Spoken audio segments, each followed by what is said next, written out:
All right, so welcome to Montreal. Did you guys have any chance to explore the city? We did a little bit yesterday. We got in the afternoon, got into our hotel around 2 o'clock, I think. Walked around a little bit. Really, we take our days off pretty seriously, so we didn't do a lot of tourist stuff. I just found an open restaurant. It had this nice little courtyard area somewhere. We were in the city center, like I the. invented Montreal in my mind, so You I've did. been here before. Okay. Yeah. I didn't have to walk around. I'm not a tourist. I invented it in my head. He's crazy. We're in the Commerce District, so sat around, drank a few beers, and enjoyed the day. Watched. A lot of beautiful people here. A lot of beautiful people. Yeah, it was a gorgeous day yesterday. So. All right, so your album has been out for a couple of months now. Out of all the new songs during the live show, which do you think are having the best reaction from the crowds? They really depends on the crowd, but they of course notice the singles "Bully" and "Unity" because they're out there on the radio and whatnot. But I think probably Amaryllis gets the coolest reaction to me off the new record. That and I'll Follow You. We just started playing I'll Follow You, and it gets a pretty legitimate reaction too.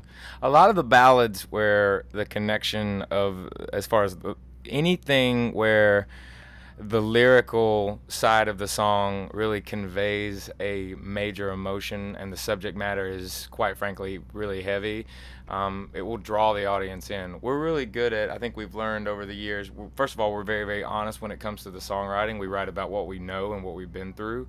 But when the audience sees it, even if they've never seen a Shinedown show before, I think we were really good at finding that connection between the band and the audience, because the event might be that Shinedown is playing the city or that particular country, but the show really becomes the audience, because we only have one boss, and it's every single one of them.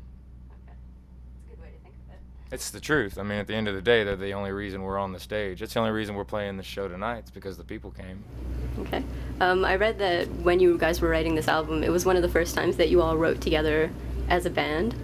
Well, we worked on all the records. We worked together, But as far as the songwriting, there's always been an element of an outside individual from time to time. But this one was a lot more specific with the four of us. We always work with Dave Bassett because we started working with him on the last record, and he's one of the prime, He's the fifth Beatle. Kind of, yeah. I mean, he is. I would call him the fifth member in Shinedown, because he really gets the band, and as the main lyricist in the band, he really gets me. But yeah, we had an amazing time because we all were able to write a lot more together on this album specifically. Okay. Do you notice a difference when you're performing songs that you all did have more of a hand in writing versus a song that only one or two of you? Absolutely. I think, especially in the last two records, there's been a lot more camaraderie with the writing, Sound of Madness and Amaryllis, as opposed to us and them and Fly from the Inside and Leave a Whisper record, because Leave a Whisper record was our first record, so we were all pretty green to the studio. We had done some local studio stuff, but nothing in that level. And there was a lot of opinions, and we were a new band. Us and them, there was just a lot of outside influence, and we weren't getting along on that record at all. The whole band was just falling apart. So that's kind of almost there's a bad taste in our mouth with that record in a lot of ways, though it helped get us to where we are now. And then Sound of Madness, it was myself and Brent, really, at that time. So we learned a lot about each other and became much closer on that record, the two of us. And then this record, having Eric and Zach really put in their influence, it was like, wow, this is the band. This is cool. So it was really a nice experience, I think. Yeah, absolutely. Sometimes each day, especially with this new record, I look back at the chaos of the last record.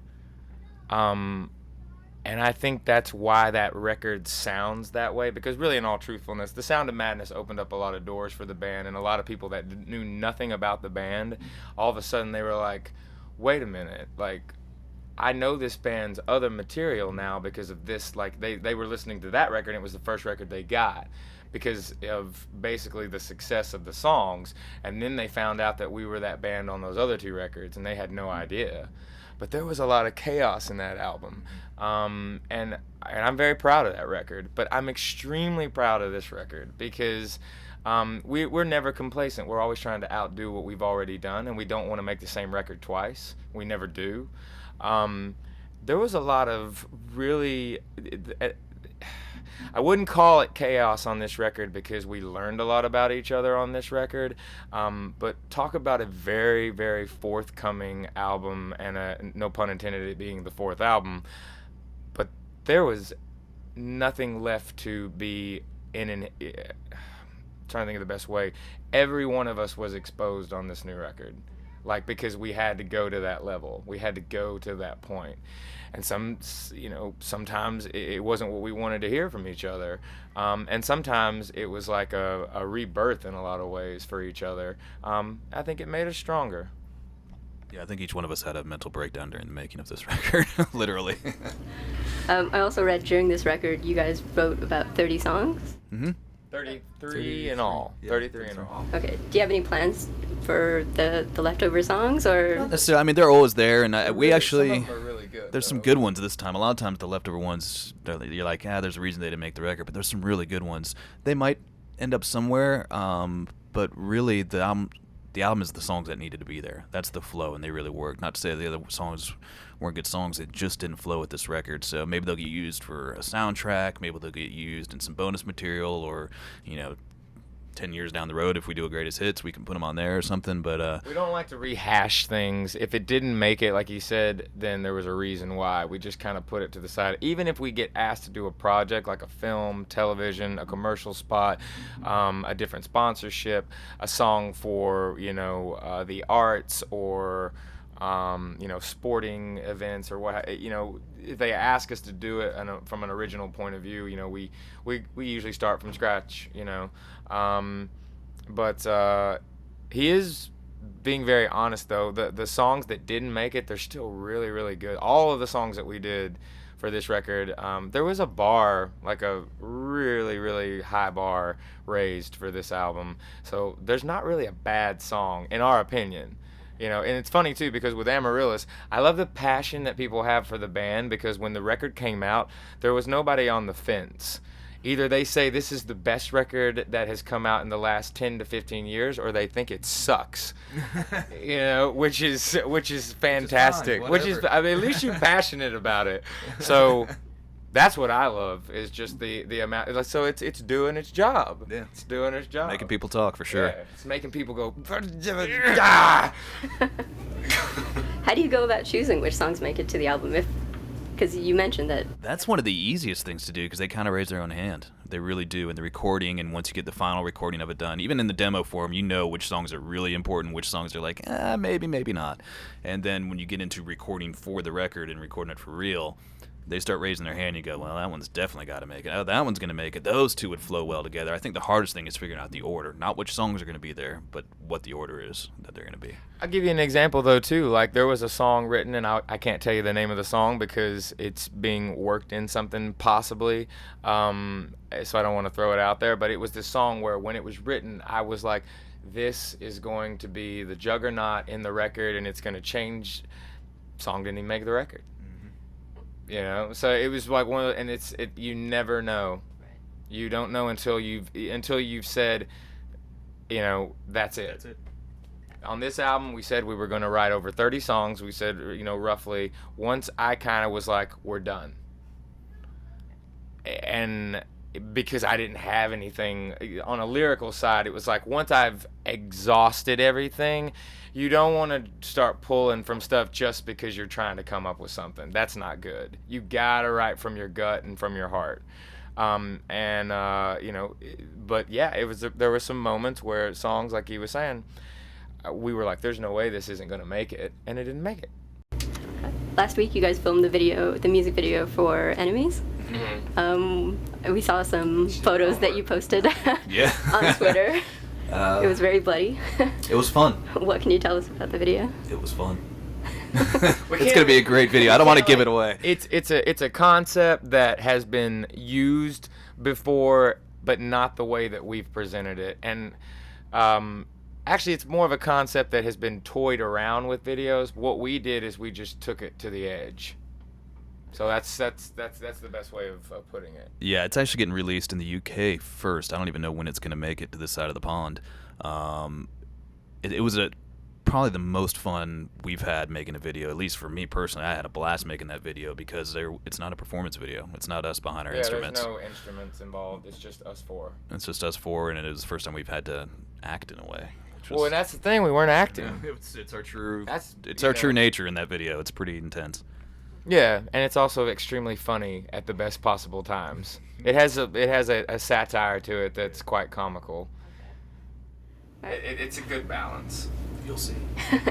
And then it's kind of ironic because a few days after, you posted a photo of yourself with actual blood. Yeah, you can still kind of see a little bit of it there. I got a nice little black eye. I got a what's it called? A hematoma. Hematoma? Yeah. I actually got a hematoma from an actual one where it swelled up. Yeah, in the making of the video. Yeah, during the making of the video. With a nice little egg. But yeah, he cracked the hell out of himself. That's actually amazing from what it looked like 2 days ago. Right. Yeah, that was a. I wish there was a cool story, but I hit myself while playing on stage. That's cool. I was just going for it. I leaned in and caught myself with a stick, and I looked down, and I was like, man, it stung. And then it was the last song of the set, Fly From the Inside, and I looked down, and there's blood pooling up on my snare, and I went, ooh, I guess I hurt myself. And we got the EMTs to come check it out. I didn't need stitches or anything. It's a nice little rock and roll battle wound. I doubt he'll even have a scar. Speaking of battle wounds, like, are there any other strange things that have happened on stage, either to you guys or to bands that you've toured with that you can tell? Battle wounds? You see a lot of injuries with drummers out there. I've broken a lot of my fingers playing. I'm not getting younger, so my joints get a little sore. I've bloodied my eye, busted my nose, given myself whiplash. Morgan Rose, he's pretty much destroyed himself from Seven Dust. Stretching is a necessity, especially if you're going to be quote unquote an acrobat on stage. If you're going to be jumping off the drums, if you're going to be flying off, risers and things like that, you need to take care of yourself. I mean, there's a lot of reasons why we started working out and started getting healthy a few months. It's been probably 4 months now that we've been out. Well, we've been out for 7 months touring. We started in January working out. I started back in November getting ready for touring. I've slipped before in between the subs, like the stage line, the front of the stage is here, and then there was a gap, and then there's a whole row of subs. I've had the lights go down on me and thought that there was a step there and slid all the way down my entire leg and cracked it all the way down through and pulled myself up and had my leg 3 sizes bigger than my other. Things like that. You want to... Eric threw out his back playing. Eric's thrown out his back and actually had to miss when we played Alaska because he was so unbelievably hurt that he had to have a surgery done. He was so physically messed up when he was at home. He's actually had to crawl on the floor everywhere for a couple of weeks. We never say that we're getting old. We just say that we're getting started. But as you get older, you learn the maintenance that you have to do in order to continue what it is you do. Because I think we're a lot more aggressive live now than when we were in our 20s. I do. By far. And when I mean aggressive, the presence. The thing with me is a lot of times I'm stationary on a riser when I'm up there right now, but I use a cord. But there's different elements of what I'm doing that I wouldn't have normally done when I was 20. I would have been running around like crazy, but I wouldn't be singing the songs well. It's about maintaining, and you have to be in this kind of shape as you get older. If I'm going to continue to sing records like I sing, they're hard.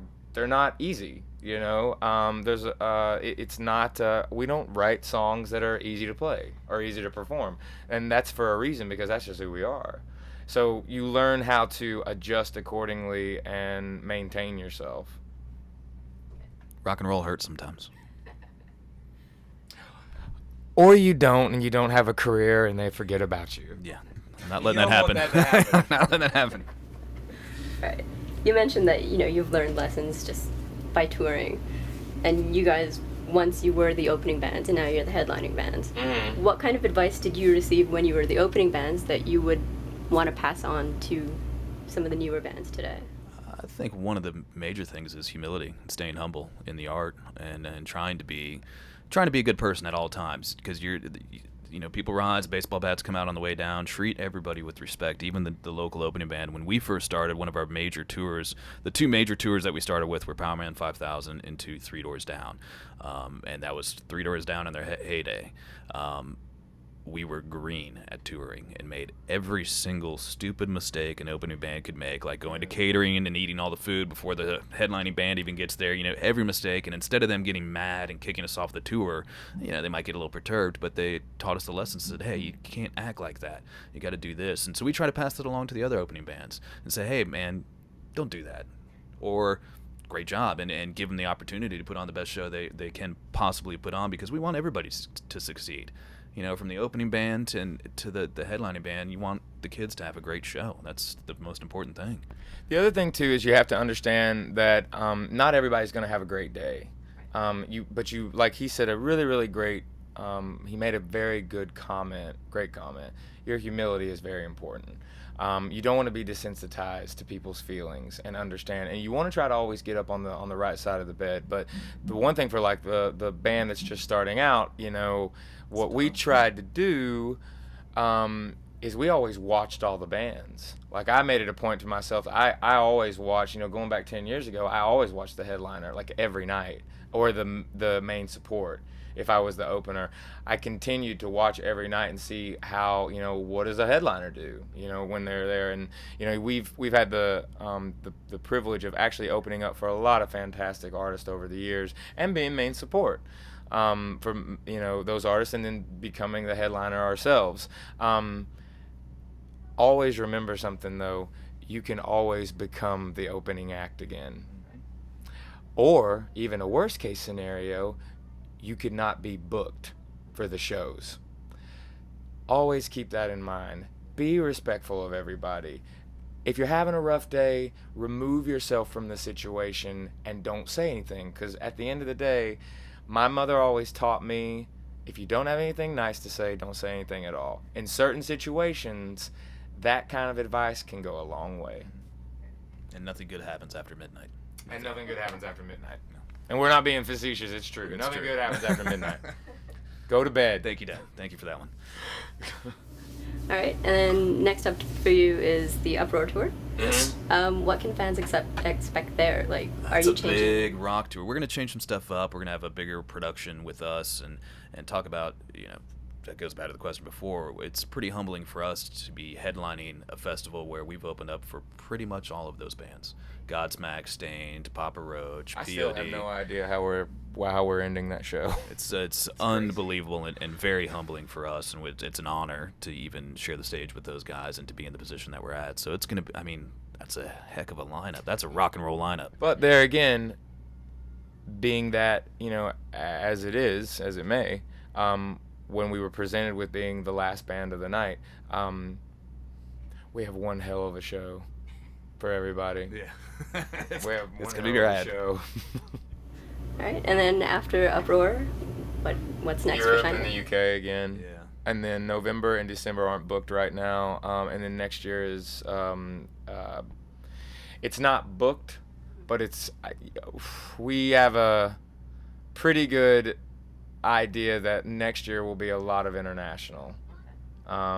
Places like South America, South Africa, Asia, Mexico, Australia, New Zealand. We're like 90%. We might be going to Dubai this December and playing one festival, but they are asking for us to come to this one festival. So if we can do it, we're going to do it. Amaryllis was the first record that we've been able to release of the 4 albums that we have released. To have a simultaneous, we released it in 27 countries, but within the first 2 weeks of when it was released, and we've released it to more countries since. So yeah, next year is probably a lot more international than U.S. We'll see. Yeah.